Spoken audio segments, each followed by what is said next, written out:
Agree ka ba or disagree na dapat mag-install ng maraming fire extinguishers ng mga public markets katulad nito? Kung sino man ang nakaisip na maglagay ng fire extinguisher dito sa Baguio City Public Market, isa kang alamat. Kasi effective ito para ma-prevent ang sunog kapag sisiklab dito sa market. Sobrang lamig kasi talaga ngayon at nagfa-fog talaga. Kaya nung pagdating ko sa Baguio at dumaan ako sa Public City Market, naisipan ko talaga na pumasok sa loob kaysa naman mabasa ako na parang sisiw.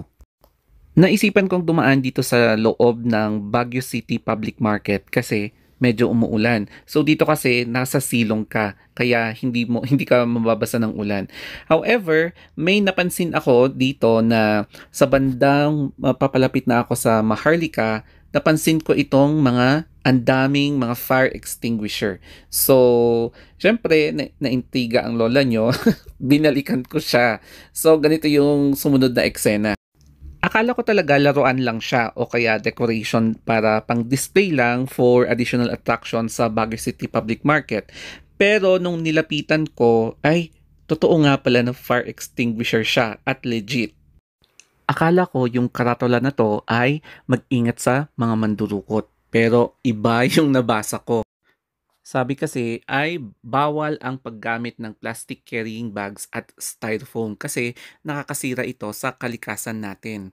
Siyempre, nagdala talaga ako ng aking eco bag kaysa mga plastic kasi bibili ako ng chlorine para pagtanggal ng ganitong mga algae na nag-green na madulas at pwede ka talagang mapahama kapag ganito yung daanan mo sa loob ng bahay nyo. Katulad nito, oh, nag-green na yung lumot.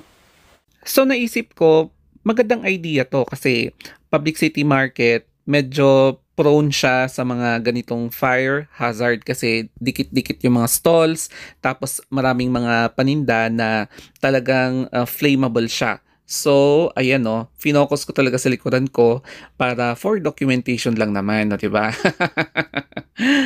Kaya kung sino man yung nakaisip nito, isa kang alamat kasi yes, may point nga naman no sa pag install ng mga ganitong fire extinguisher. It's because very useful siya to prevent yung mga further complications kapag sumiklab talaga ang isang fire or sunog. Kasi kadalasan sa mga ibang market napapadalas na yung mga sunog. So, safety reasons din ang pag-install ng ganitong mga fire extinguisher, and hindi lang isa, hindi lang dalawa, kundi ang daming mga fire extinguisher ang naka-install dito. Katulad niya, no? So, legit talaga na fire extinguisher siya and hindi ko na siya kailangang hawakan pa. So, sana lahat ganito ang eksena sa mga public city market. Kaya ingat!